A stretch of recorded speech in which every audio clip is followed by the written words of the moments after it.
Hello everyone. Today we're doing a trail ride through the Fredrick Municipal Watershed. It's not a difficult trail, but it's a good learning experience to kind of test your vehicle and to learn its different functions without taking the risk of going into something like rock crawling or anything like that. The first thing I usually do before I do the trail itself is usually want to do a vehicle inspection. So today we're driving my 23 Ford Bronco. So usually before you do any trail riding, at least in my experience and what I like to do, so I do a inspection, not a crazy deep inspection, but you kind of want to check the underneath, make sure all the bolts are nice and tight. For example, the skid plates, I found a couple where they go loose after a while, just so you make sure they're nice and tight so that nothing comes loose and it's not rattling around like crazy. I'll kind of check the tires, make sure there's nothing wrong with them, nothing's stuck inside of them, there's no nails, not losing air or do anything like that, because the last thing you need to do is be having a flat tire on a non-flat ground, so when you go to change it, you don't have anywhere to put the jack, so you can lift the car up and change it. Kind of just do a little inspection around the vehicle and make sure there's nothing out of place, nothing's wrong with it. Kind of make sure everything's where it needs to be. Most people, before I leave home, I always check fluid levels, especially when doing stuff like this, because I don't carry fluids everywhere I go. For example, like windshield wiper fluid.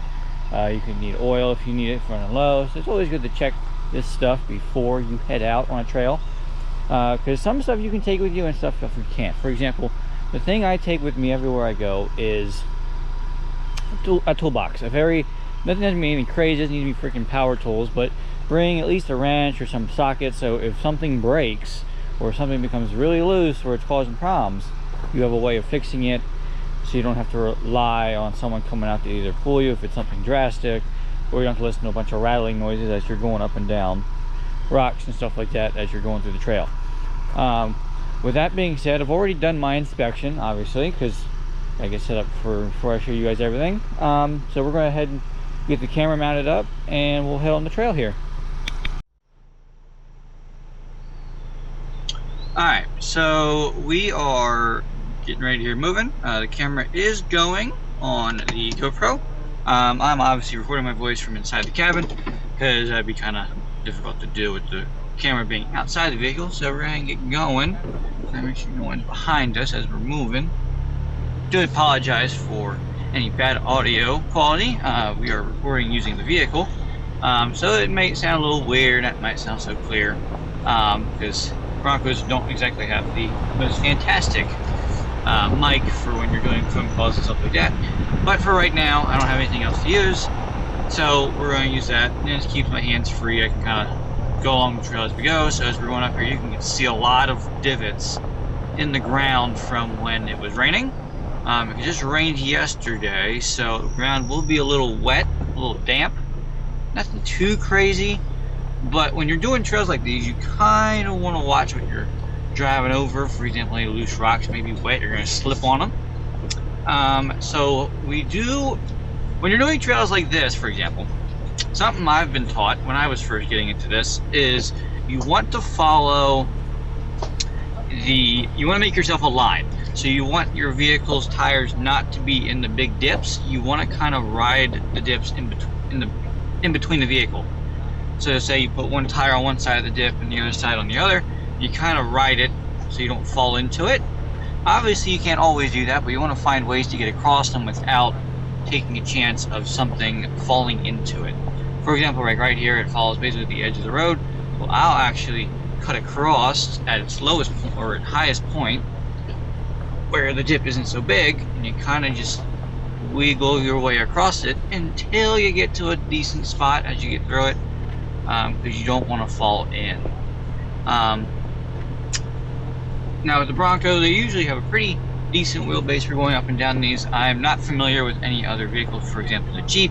I've never owned one, nor have I ever driven one.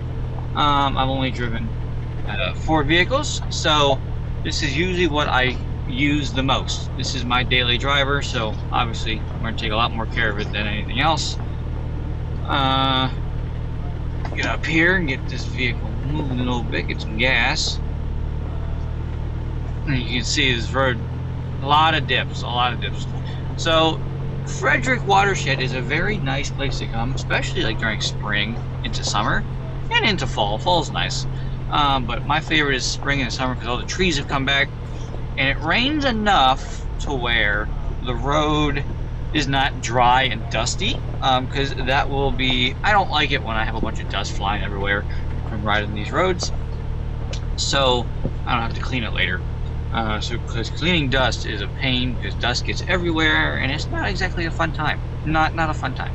So when we do Fredrick Watershed, we try to aim for when hopefully it just rained, so it's not flying dust everywhere and it's pretty easy to manage cleaning wise afterwards. But even then, when it rains, the watershed basically turns into a giant water crossing. A lot of the roads become extremely covered in water, not flooded, but enough water to where if you like getting muddy and like getting dirty and stuff like that, that would be a fun time. I've done it and it's very enjoyable. When you get deeper into it, and you'll see when we get there, most of this one side of the road, because it's a big loop, one side is straight up, so you're going up the side of a mountain. So when it rains, all that water's coming down the road against you, so it kind of feels like you're water crossing. You're doing a little bit more of a challenge because you have to fight against it. In puddles like that, it's a fun experience and a learning experience for how to deal with vehicles like that, because you're not exactly used to it everywhere. I do apologize for the annoying noises. I'll try and cut them out if I can. But with that being said, that's what happens when you don't have a personal mic or some way of recording your voice. I see right here a lot of dips, so you kind of want to ease into them, because you will send water flying everywhere. And I don't know about you, but clean mud is not exactly fun. I enjoy cleaning my vehicle and making it look nice, but mud is not something I enjoy having to clean up, because it gets everywhere. Alright, we can give a little more gas, get moving, a little flatter here. We are going to try and avoid some of these dips, because they are quite deep. We're coming up to the intersection, so basically what this is a giant loop. You can go left or right. Whatever way you go, you'll pop up on the opposite side. So say if we want to turn left up here, I'll come out the right side. If I go right, I'll turn out on the left side. And there's a lot of decent challenges with either one. Sometimes you will come out here before the service people do, and there will be trees down, and if you have the means and the willpower to do it, help clear, you don't have to cut it, like bring a chainsaw and cut it down, or clear it off the road, but if you have a means of moving it so where it's not in anyone's way, you can still traverse the path. I try to do that, so like a tow rope, or somewhere, like one time I had a big log hanging across after it just rained heavily, so it was a dead tree just kind of laying there. I kind of just got the tow rope out and kind of pulled it out of the way. Obviously you don't want to tear up the road too much, because then no one can drive on it. But that being said, you do want to try and clear some of it. This does ride up against a river. I don't know if it's called a river, but like a creek, river. It's absolutely stunning.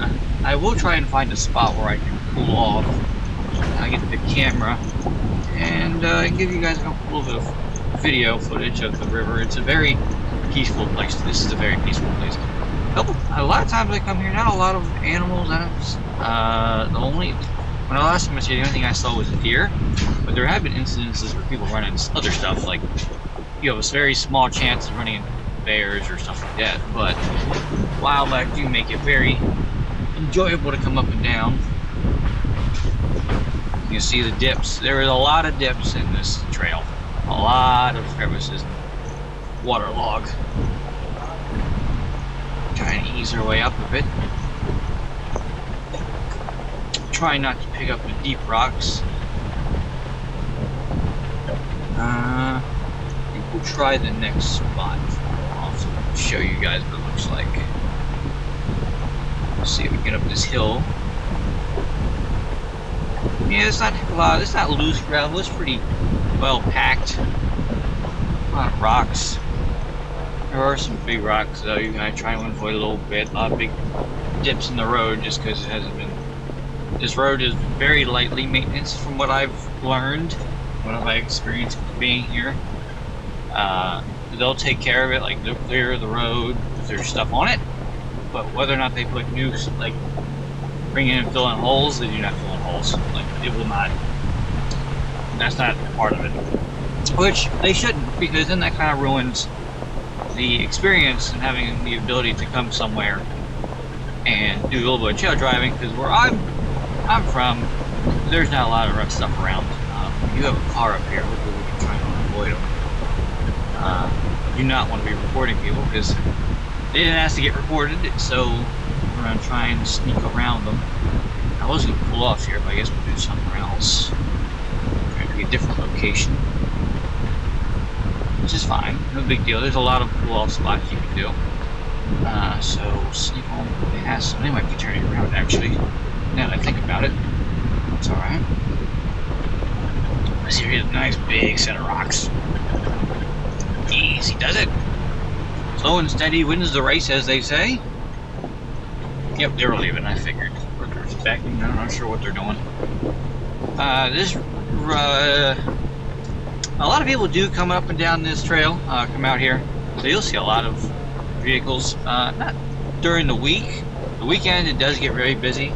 I do find it interesting. There's a couple times I find vans and sedans coming up and down, and I'm very curious how they got the vehicle up here through all this rocky stuff. So it's very, very interesting, to say the least. I do apologize if there is some spots where you don't hear me talking as I'm trying to focus. And the trail's pretty long, so there might be some spots where I just don't have anything to share with you guys. Oh, we're coming up here. This actually might be a really good spot. But you can just see the road is just rocks, uneven, and dips everywhere. So if you think I'm going slower than I should, it's because I probably am. Just trying to avoid running into stuff. Yeah, we'll pull off here and I'll try and get a little bit of video footage of the river here. So give me 1 second, we'll transition to that. Okay, we're parked here. We're going to go ahead and head over to the river / creek. I'm not sure exactly what it is. We're going to take a look. And while we're walking over here, something I want to admit to myself is I never actually appreciated coming out into wilderness areas. Because when I was a kid, I kind of grew up with video games and stuff like that coming out. So I've always been more of a computer person. I still am. But you kind of don't realize how appreciative you are of this kind of stuff.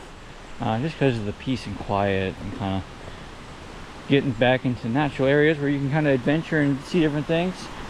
So here's a portion of, I'm going to call it a river just because it's easier, because it has a lot more water than a creek would.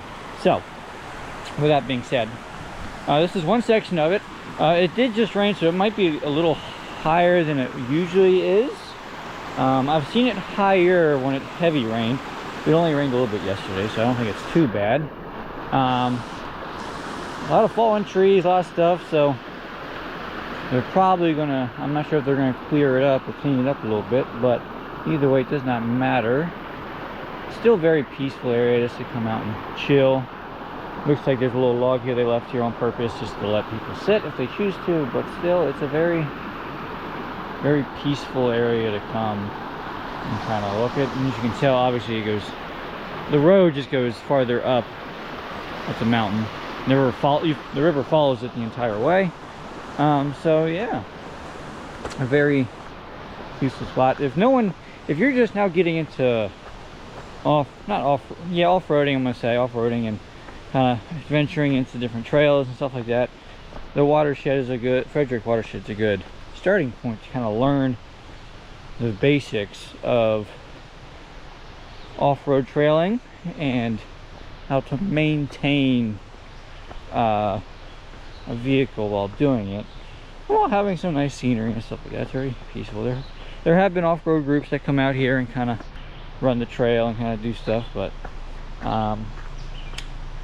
yeah, it's a very peaceful place. This is probably the closest one to home, at least where I am, and it's just a very nice place to kind of come out and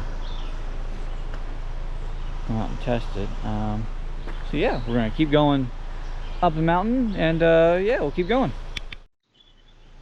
All right, so we're now back in the vehicle. We're gonna head out here back onto the trail. There should be enough space in front of the vehicle for me to hop back on. I don't want to check behind me. Easy does it. We'll continue on our way.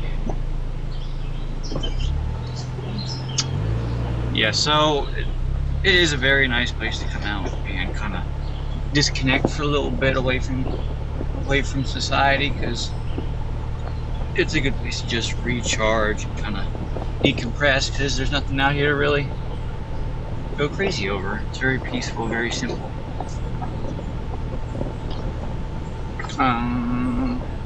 Put the ball rolling.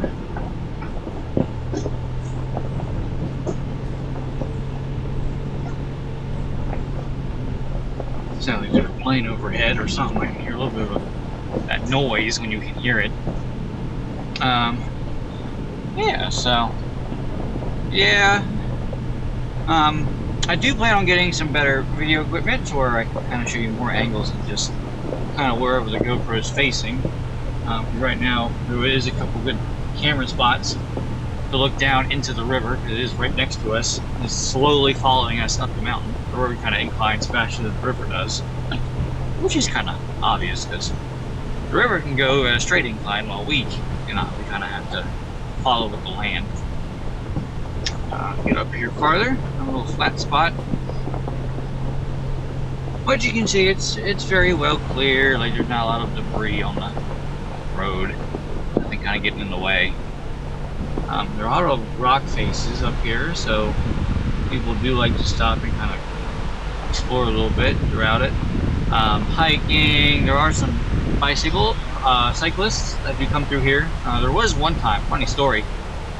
It rained really heavy, and I came the next day, and I was moving trees and stuff. There's a guy riding a bike through on the trail while there's like a good foot of water, and I was astonished the fact that he had no issues kind of traversing the whole thing. So it was kind of I was very impressed with his determination to kind of cycle his way through it, because if there's a foot of water, I am not cycling a bicycle through it, because that thing's just going to get stuck. And I'm like, not doing it. Here is a tree I've actually partially pulled some of it off myself the first drop. So yeah, we're gonna keep moving. A little group of people, we're kind of avoid them, trying to cut them out, just so I'm not recording people, but we don't want to do that. So do apologize if this gets cut and we transition to a different section. Get a little more gas because we're climbing. Don't want to record people, so we are going to try and avoid that.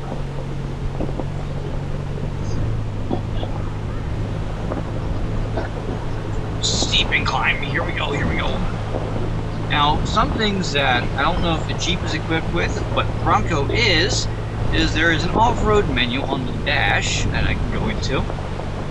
I'm going to pull it up. Let me get past this person. Alright, we're going to pull it up.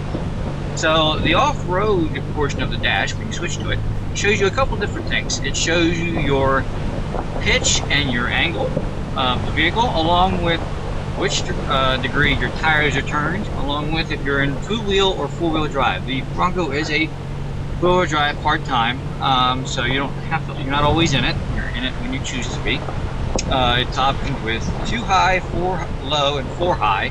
Higher trim levels do come with the 4 automatic, so I'm not familiar with that setting. Because this is a 2023 Ford Black Diamond Bronco with the mid package. It did not sadly come with it. A lot of the stuff I had to put on myself, kind of experiment, which is it's a very fun time, very experience driven. But with that being said, it kind of shows me degrees. So right now we're climbing up a 6-degree slope. Vehicles turn 1-2 degrees to the side, kind of just the angle it's going. It's a very useful thing to tell if you're climbing heavy slopes, like what you're at. There are some points where you don't want to get too deep into it. Tire pressure and different things like that, oil pressure and temps. There's gauges, so I usually always leave it on the gauge so I can see my oil pressure, or my oil temperature, I'm sorry, my transmission temperature and stuff like that. A little more information on the Broncos. They are showing different options. Engine types, you can get either a 2.3 liter 4-cylinder turbocharged, or you can do the twin turbo V6, which is a 2.7. This is equipped with a 2.3. I think the only difference between the V6 and the 4-cylinder is about 30 to 50 horsepower, and I think the V6 puts out a good bit more torque than the 4-cylinder, which should be obvious considering the fact that it has a lot more power to it. Not quite horsepower, but just more like mechanical power coming out of it, since it's 2 extra cylinders. But from my trail riding and kind of talking to other drivers with the vehicle, the 4-cylinder is quite able. It is not like you need the 6-cylinder to do trail rides or to do off-road things with it. The 4-cylinder is a very capable motor and is as easy to maintain as the 6. Now there are some caveats that Ford done that is not very nice, which I'll discuss here in a second once we're over this. Like, you can see quite a dip. I don't know if the camera saw that, but like right now there's a big dip between both sides of the tires as we're climbing this spot. We'll slowly get up this section real quick. Continue the conversation. Easy does it, easy does it. We'll kind of cut back to the other side.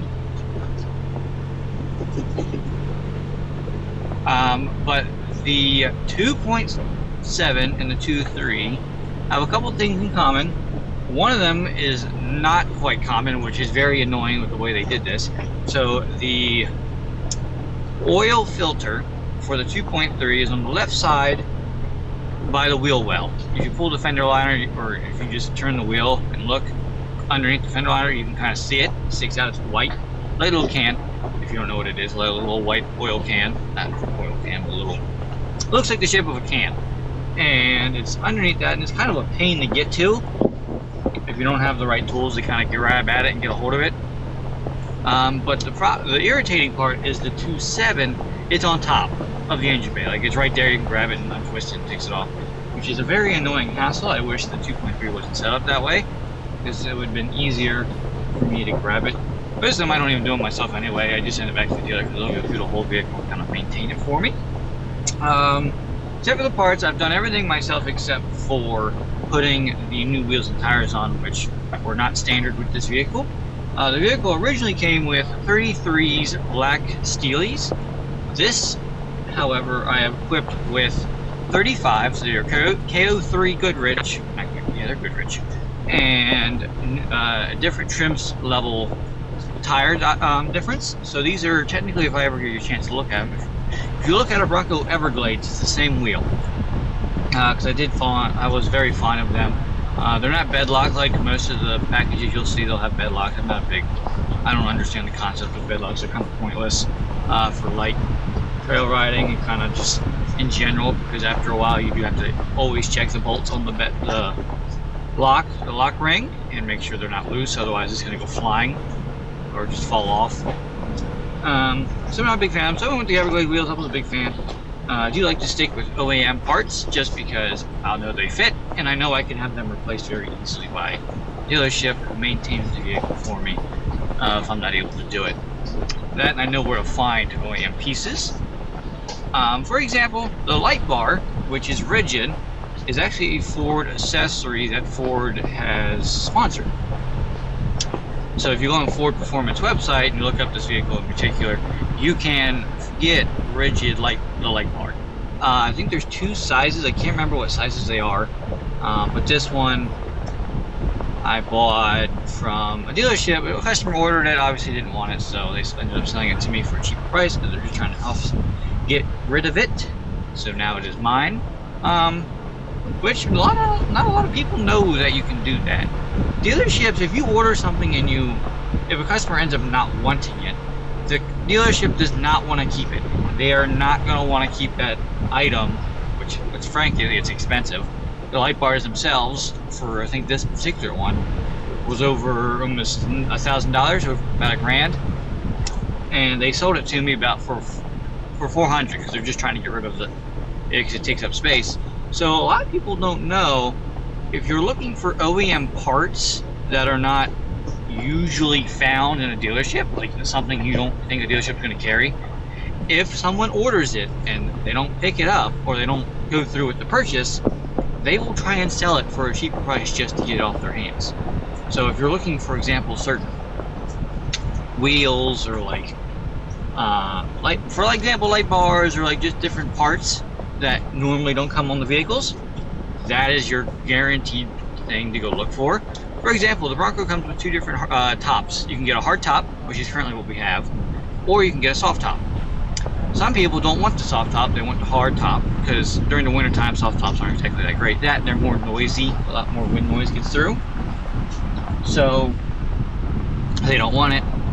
But during the summertime, they're fantastic for being able to easily fold it back and have a convertible, which would be nice to have, so I don't have to fight with my roof to get it off, which is not difficult, it's just a pain sometimes. I have to deal with it. So that is a little secret to finding OEM parts for cheaper, is just looking for dealership trying to get rid of stuff is the fastest way to find it. We're getting to more of a level spot. There was a turn off for another section. There is only one way in and one way out of the Fredrick Watershed.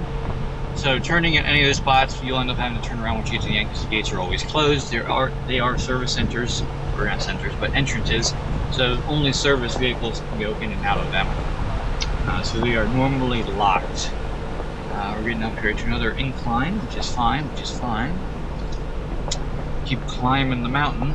It is a beautiful day, about 74 degrees.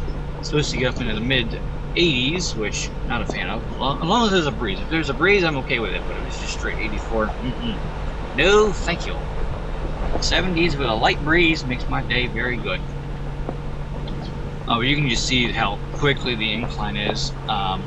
Straight ahead, it's just the way the hill just goes straight up, like there's no spot to get a hold of anything. It's just a very, very peaceful place to come. Like, come out here, chill, bring lunch with you, pack lunch, pull off somewhere, kind of sit by the river and kind of chillax for a couple hours. It's a very nice, pleasant way to come. It's not like there is, at least for me, there is some service, not a lot. It's kind of nice to disconnect from it. Don't need to get pestered by a bazillion different people. Just life in general. It is nice to disconnect.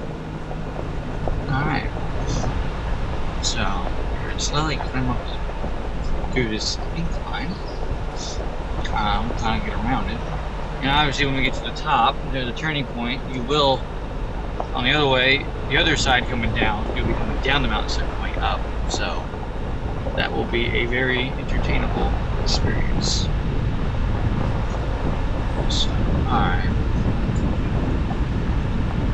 So yes, this people not sure how many people come out here, but this trail, like this road, will be coming. There will be water flowing against you as you're coming up. It is pretty wild. It's during the week, it's very nice because you don't have a lot of travelers and a lot of people driving it. The weekends, this gets very busy. A lot of people going up and down, kind of traversing it. So coming out during the week is opportune if you don't want to get pestered by people or just not deal with people. We do have a log here, so we'll try and go around it. Today we'll kind of avoid moving stuff because don't want to have to stop and start the recording again when we finish doing it. So just keep on climbing here. Keep on going. A lot of birds, butterflies are out, so it's a very pleasant place to be. Very pleasant. So go ahead and keep going up here. Just go ahead and kind of pull in the conversation for a little bit, let you guys kind of just witness, hear the sounds of the forest.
intersection.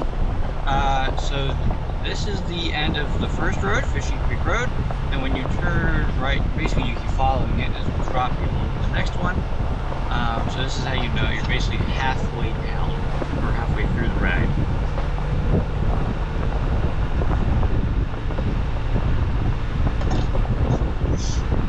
So we're going to come up here. Now, obviously going downhill is a lot more, you need to be cautious than going up. Obviously, because going down, gravity's going to try and pull you to go faster. But you just want to watch your speed and watch how fast you are going through some of this stuff. But if you turn here, because as you can see, these gates are closed, at least to a certain center or entrance.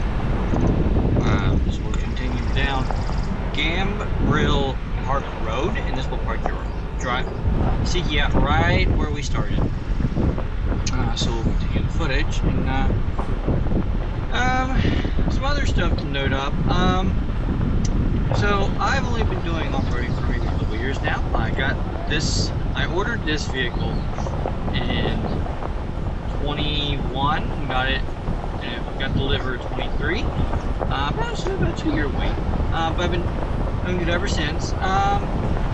We take it a lot of different places. Our big show that we go to is called Bronco Super Celebration East. That is in Townsend, Tennessee. So if you ever get a chance to go out to that, and you are a Bronco owner, or just want to come out and see everything, that is usually every April. The dates for next year are already up. It's just passed.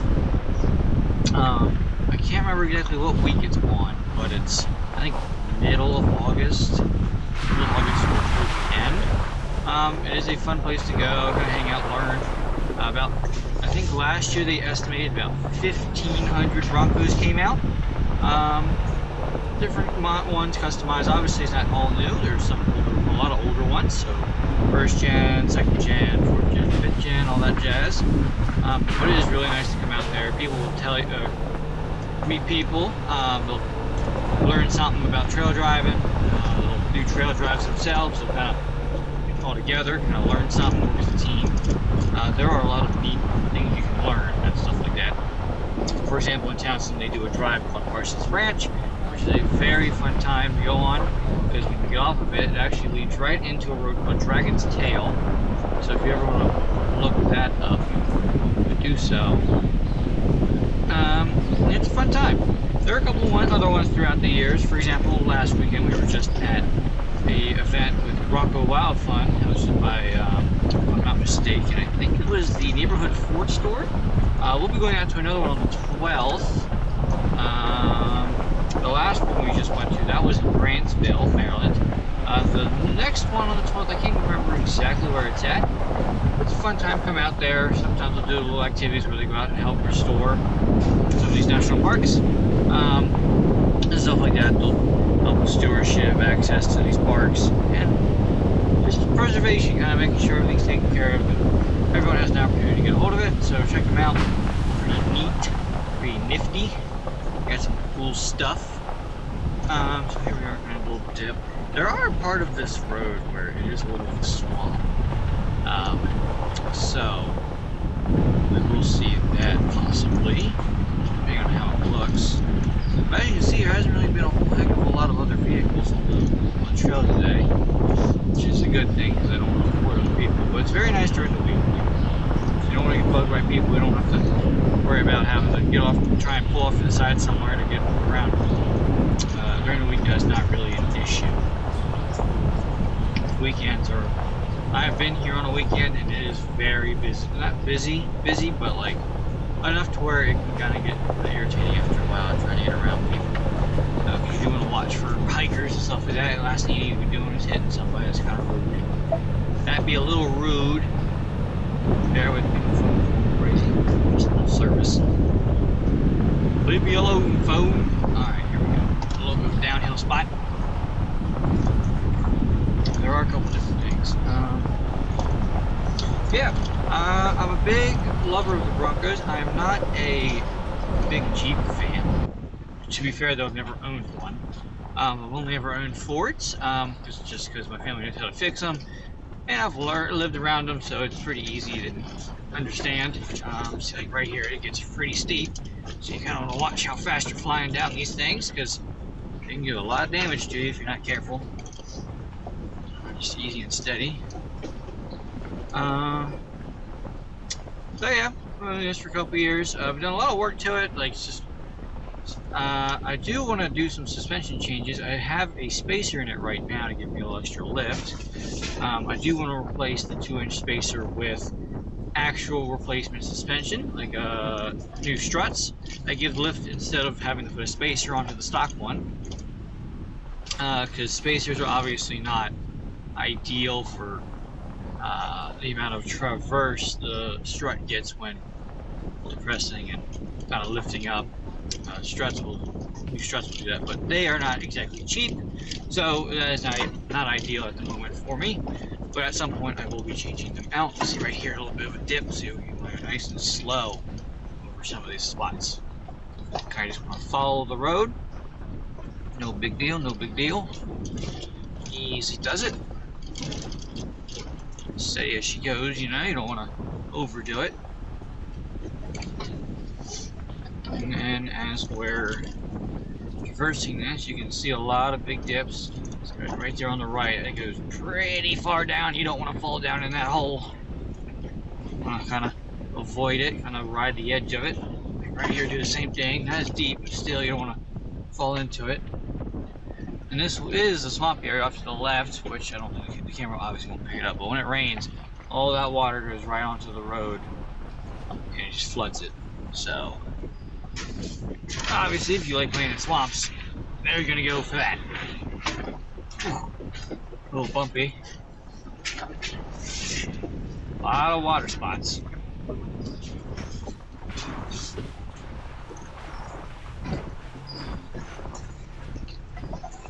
Nice and steady.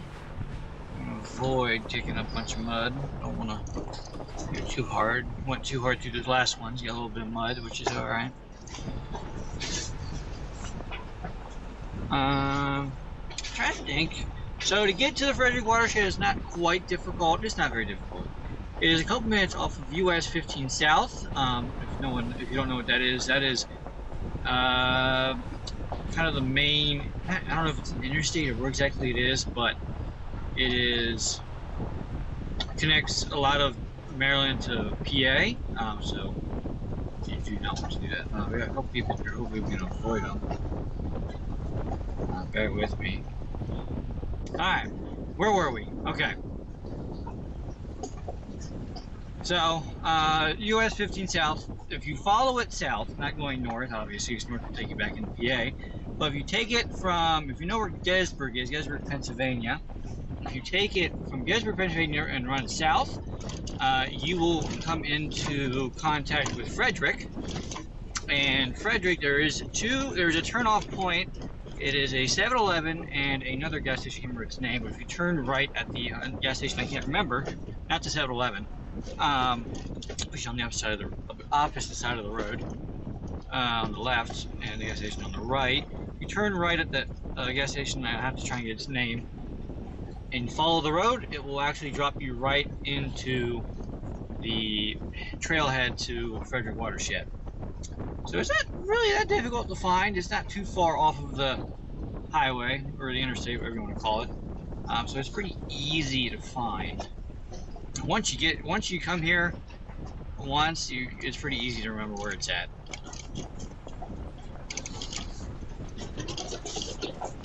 So steady as she goes. I want to watch the dips. Oh, and we got another Bronco. Hey, what's up, brother Bronco?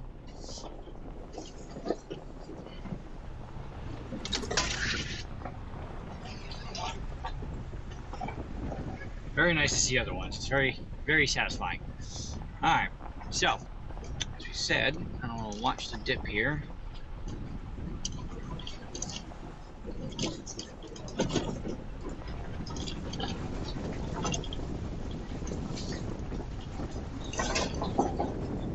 Easy does it. Now, during the summer, you will see a lot of groups coming at the Fredrick Watershed. If you live nearby and you do want to come here quite a bit, there are hiking groups that do come out here. A couple of them have been younger groups, so younger kids, obviously we don't want to record them because we are not their guardian. We do not want to be recording people without permission. So you do want to avoid going crazy on these roads because you do have other people who use them. And it's just not very polite due to the fact that it is not your property, it's the state's. Along with, if you're driving on private property, it still works for the same thing. You don't want to be tearing up trails and destroying them for others, because then you lose access to them permanently. Yeah, there's a couple different things we want to do. Like, you just want to watch for other people, avoid getting into spots where you can get in the way. Most of the time, hikers, most people will get out of the way for you. They'll make it easy for you to get around them. Nice open spots on the sides for people to get into. But you do not want to, obviously, tear up the trail and make it difficult for them. Alright, a rocky section as we slowly work our way into it. Easy does it. Steady as she goes. Not as bad as I thought it was, but still you kind of want to watch them. You don't want to get too far into it. I do plan on doing some more footage of other trails. Obviously I want to try and teach people on how to traverse and use their vehicles. Example, the Bronco. Try and teach people who are new to the vehicle how to traverse trails like this. Because you don't need all the fancy tools to do stuff like this, but it does make things very, very helpful, especially when you're learning different things. Like right now, this trail, you don't need four-wheel drive for any of it. Not even when it's wet, you shouldn't really need it. I've never needed it. But there are points on other trails where it is very much needed, just because of how slick it can get. That, and it's not very flat. There's a lot of open spots compared to this trail. I do use 4 high more than I've used 4 low. Obviously 4 high is for higher range, so you have higher gear ratios, or you can just go faster. If you're in 4 low, obviously you're crawling, you're not going very fast. The Bronco, you can go in and out of it 4 high and 2 high while moving. The vehicle cannot be going faster than 55. You cannot have your foot on the gas. You have to be just rolling. You cannot be engaging the throttle. But you can go in and out of it. The only one you can't do, obviously, is 4 low because of the gear ratio speed. Because I think you have to be in neutral for 4 low. 4 high, you don't have to be. Broncos do come with an option, or you can get packages where you get front and rear locking diffs. Mine, with the Black Diamond Make package, comes with the rear locker. I'll be honest with you, I've never used it. I have no idea. Hopefully I can, when I learn how to use it, you guys can follow along and learn from my mistakes on how to use it. Some other features I haven't quite used yet that I would like to is the Trail Turn Assist. It sounds like a really cool and interesting way of kind of twisting some really good spots, but obviously you do that, you're going to tear up trails doing it because it locks your back wheel, whatever side's turning. So you don't want to be tearing up roads. I think that's morely used for loose dirt and sand and stuff like that. Nothing like rocks. You can't really use it on rocks because rocks will drag and tear up your wheels and stuff like that. You don't want to do that. Get in here, a lot more shade, a lot more tree cover, which is nice because it can get really hot coming through here. You're not going very fast. I did I see at least one deer when I was coming into the watershed, but I guess we'll have to see if we're lucky enough to spot something. Pointed out. So yeah, that's what it is. I got a lot of low-hanging branches we're going to try to avoid. I'm trying to avoid these branches and tearing up stuff. This is kind of flat, so you can go a little bit quicker, a little bit faster. I'm going to avoid big dips. You kind of want to. Obviously, if you do not know this trail, you should not be flying through it. But if you come here enough times, you kind of know the road. You know where you can kind of pick up some speed and kind of avoid stuff. So that is one of its advantages. You have to watch for obviously low branches. You don't want to be scratching your windshield or damaging anything you have up top. because currently I have the light bar up there. You don't want to snag on something and rip it off. Trying to think of some other maintenance. Obviously, you should always check kind of different points before and after trail riding. Obviously, I'm not too worried about it because I just checked it. You want to kind of check your undercarriage, make sure you're not dragging anything with you. No branches, no nothing, because stuff will snag. But the watershed's a very nice place to come and kind of just chill.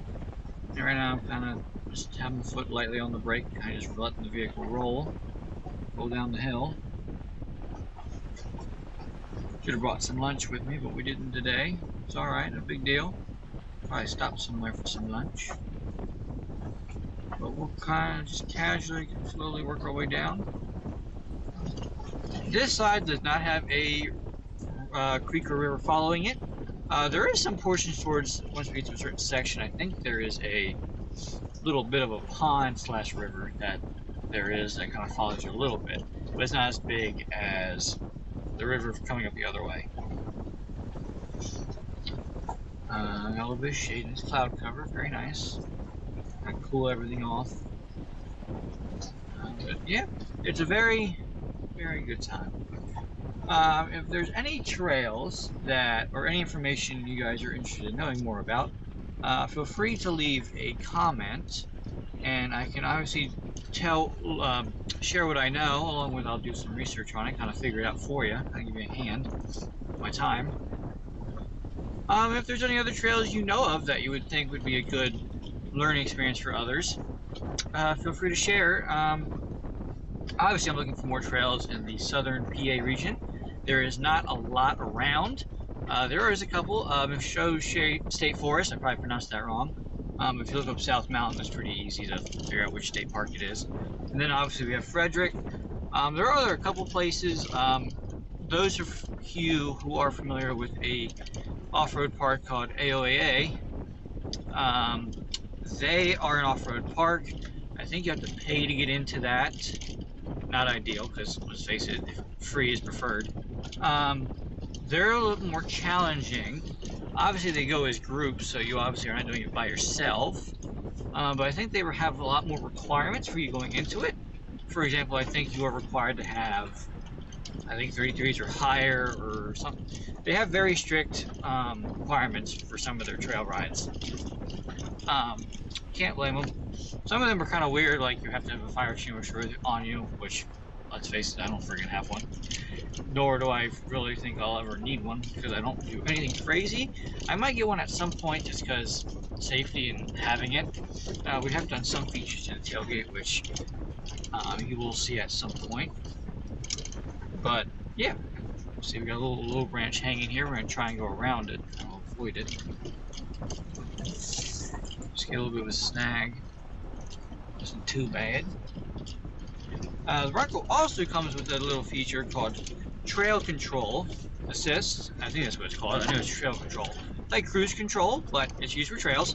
It's made for low speeds, so 5 miles an hour to like 5 to 10. I don't want to say 10, but maybe 5 to like 8. You don't want to be going crazy fast with it. It is extremely helpful when going downhill or going uphill. Or anything really. You can use it on flat terrain too. But it makes it to where you don't have to worry about controlling the brake or the pedal. It will hold that speed no matter what, and it'll do engine braking so you're not burning up your brake pads. So you can focus more on watching what you're driving over, like steering wise, and the car will handle the speed. Obviously, if you need to disengage it, you just hit press on the brake and it'll disengage it for you. But it's a very nifty feature to have. There are things called GOAT modes, go over any terrain, which are extremely really cool to have. You have like eco mode, sport. You got slippery, so that's made for like the ice and snow. You got mud ruts. You got Baja, which is the rock crawling stuff. And you got a couple other ones. I can't remember all of them off the top of my head.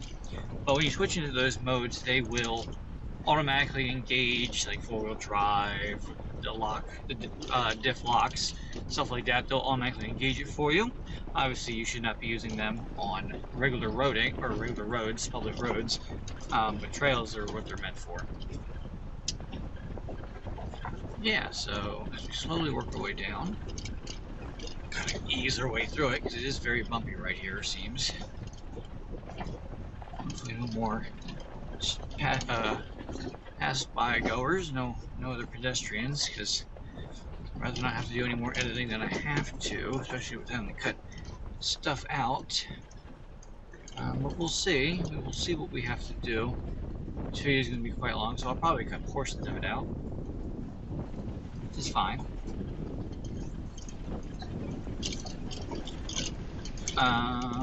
Steady as she goes.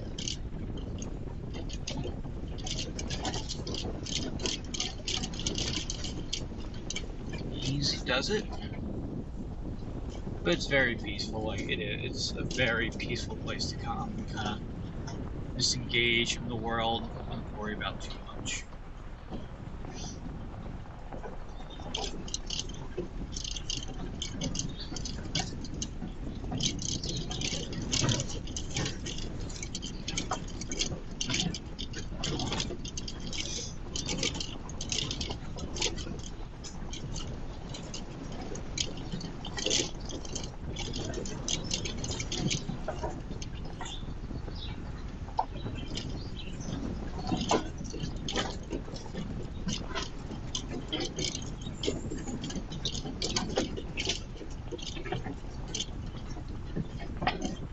Steady as she goes, a little rough right here, which is fine.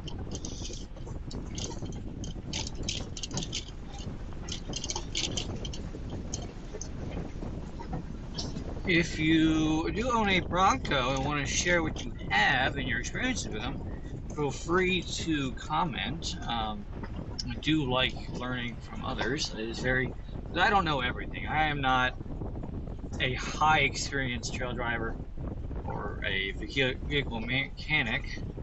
I do know a lot about the Bronco, not a whole, like I know how some basic stuff, maintenance, obviously how things work.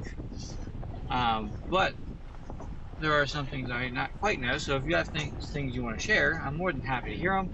Different experiences help learn different points of view on how to do things. Like rock crawling, I have the faintest idea how to do, nor will I probably ever do it because this is my only vehicle. But learning how to do it, how to navigate it, is extremely educational for me. I do enjoy listening or learning about this kind of stuff, along with different aftermarket things that can help maybe improve the experience, the off-road experience. There are points where I'm trying to do some camping in Bronco camping. So instead of dragging like a camper or like a giant tent with me, I can kind of use the vehicle as my base of operations. We've done it a couple times, but ideally we want to look for other solutions to help bring the vehicle into more adventure and reliability standpoint, to where I don't have to worry about pulling stuff out. I kind of can rely on the vehicle to have everything I need. The vehicle does come with a couple interesting features in the back, which most people don't know.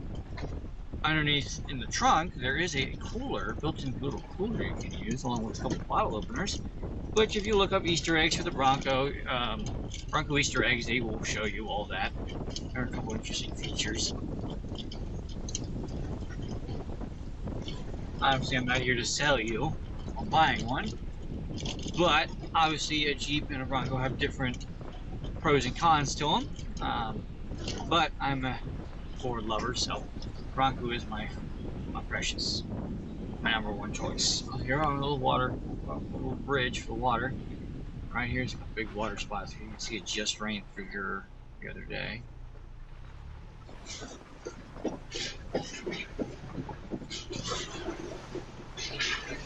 No avoiding this.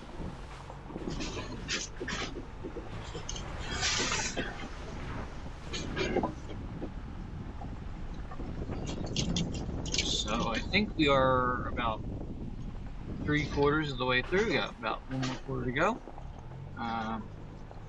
So we are not too far from the end of our trail ride. Obviously, there will probably be points of this which are cut out, just because of how long it is, and some points are kind of not needed.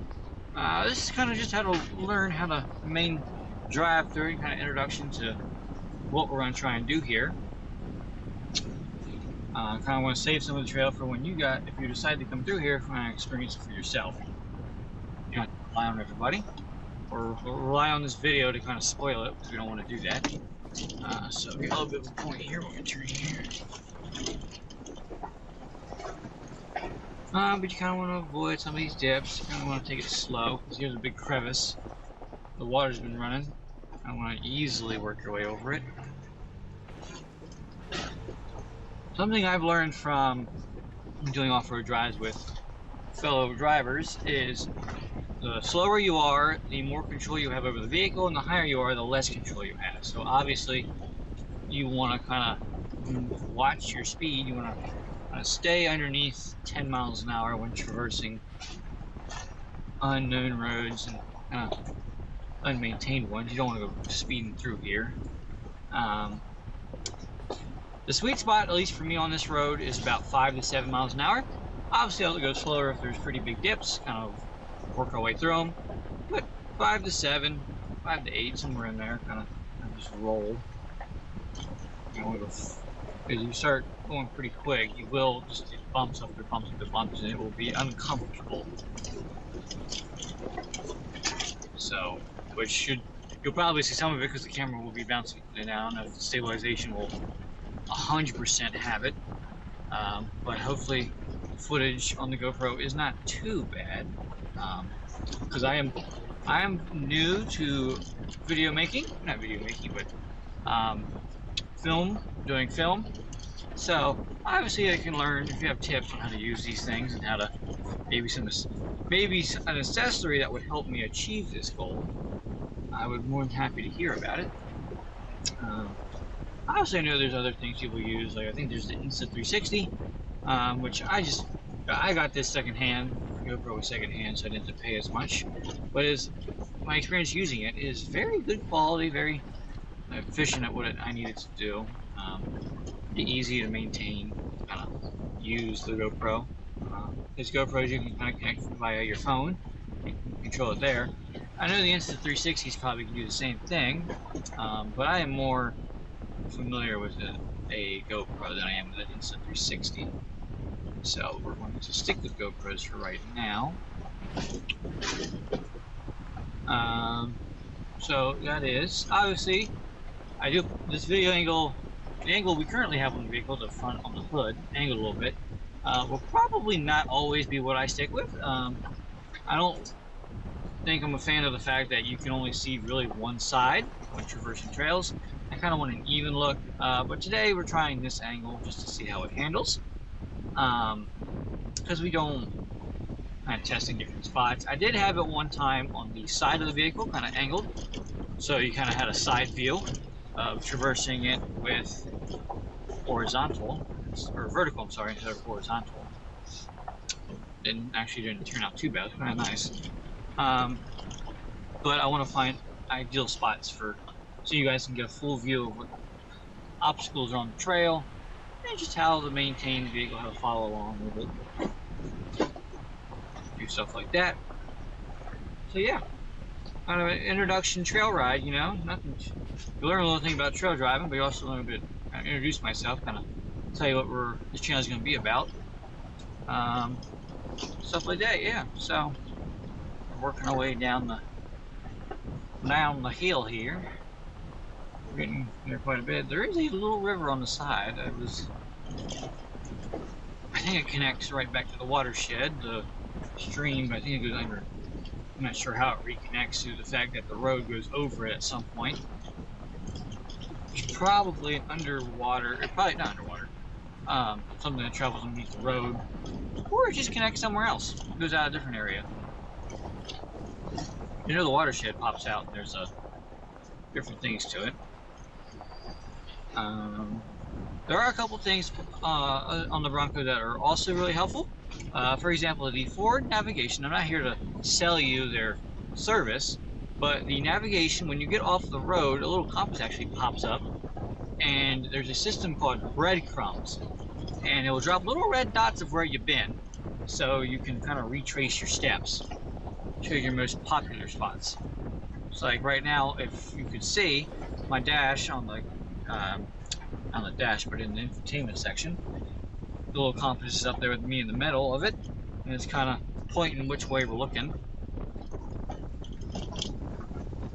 A very helpful tool when traversing roads you're unfamiliar with. Because obviously some of these roads, the map may not be quite up to date to what the road actually is. Like right now it says we're not even on a road and the road's far left of us of where we're actually at, which is incorrect. So we're gonna casually, and it will fix itself once we get, the road does correct itself, but I guess the map just doesn't know that that's where it is. Big drop here real quick.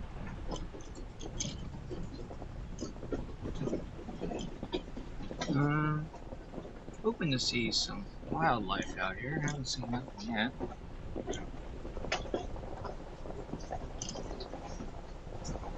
Easy does it.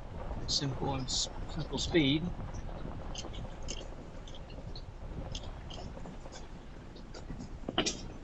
Her way down the hill.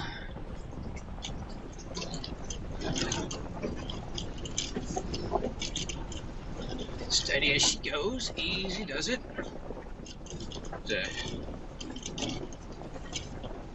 That's we got a branch up here. I thought that was a person for a second. Couldn't tell with the light. Get off to the side. I will avoid it. I will not be scratching my paint today. You see it smooths out, so you can give a little more gas, kind of move a little bit more. 10 miles an hour will do just fine. Kind of watch the holes. I don't want to hit any of these big dips and go flying.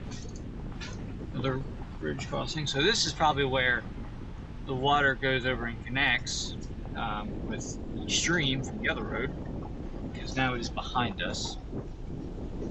And we're coming up here on the intersection, it looks like,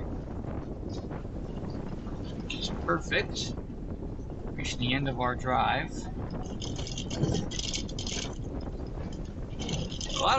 There are a lot of pull-off spots, so if you want to stop and kind of hike something or kind of view it, you can. You don't have to just drive it. There are hiking trails on here. But obviously we're not here for that. We are here for the off-road portion, trail driving. But you can see it's not too bad for other vehicles to get in and out of here. Obviously, certain points, they are not ideal for traversing it. 4x4s would be more ideal for coming out onto these roads. As I can see on my map, we are reconnected. Oh, we got a dog up here, a person. A couple people, I'm gonna avoid them, don't want to hit them.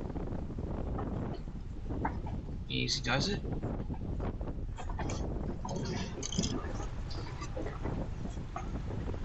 Obviously don't want to record them, so we're trying to avoid them.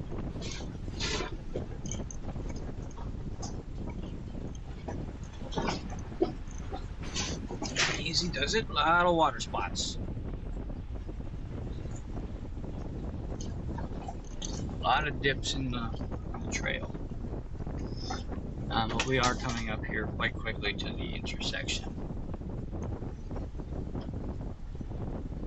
Another thing with doing roads like this is when you get off of it, you just gotta be cautious with how fast you're going, because your tires will pick up rocks and will end up throwing them once you start picking up speed. So when you do get off of these roads, try not to go speeding like crazy while you're trying to keep the rocks off, because you can have a chance of throwing them up if someone's behind you and end up shattering their windshield or cracking it, and we don't want to do that. We don't want to cost people more money. Like I've had my windshield shattered by a rock, and it is not a pleasant time. It's very aggravating. But here we are back at the intersection. So we're going to work our way out now. Getting right here, yeah. Now we're at towards the exit. We'll work our way out. We'll work our way towards the end of our little trail ride video, introduction to what we're about, what this channel will be about. A couple of things we're gonna go over. Slowly work our way out of here. Okay, you gotta watch the puddles. Got more speed because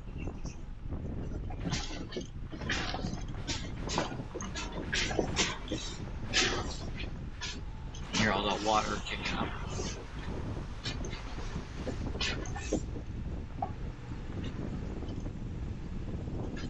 Obviously, you want to watch for other people coming the other direction, coming in. The road has enough spots where you can pass each other. You just need to be very cautious. Just watch how you're doing it. To the right, at some point, if I can get footage someday, there is a giant reservoir. That's where it is. So that river kind of leads into a giant reservoir, and that's where the watershed kind of gets its name. It is giant reservoir style. Saves water for its residents. And if you can hear it, quiet for a second. You can hear the waterfall. You can hear the water being drained out of it. I'll get onto this side of the road.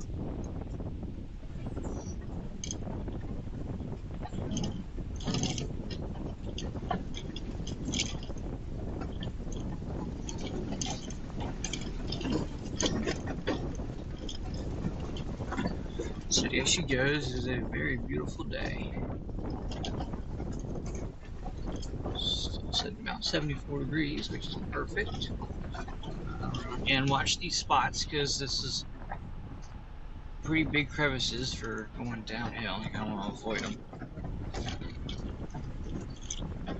Kind of turn, kind of stay with the side that's biggest so we don't have to fall into it. Stick with it. Alright, and here's the exit.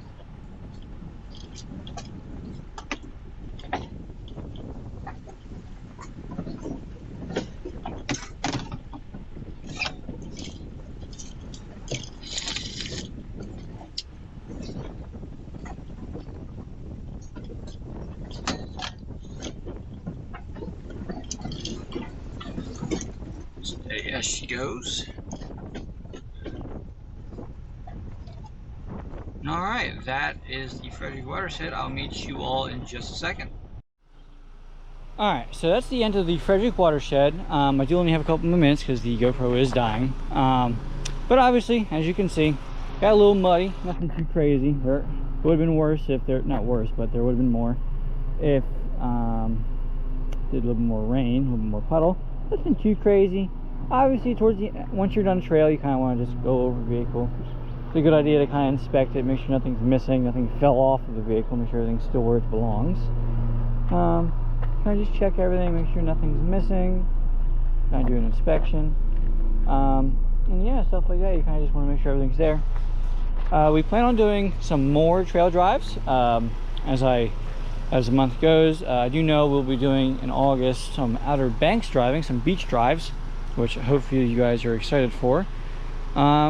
And we'll kind of do some learning experiences with that because I've never driven on sand before, especially with a vehicle like this.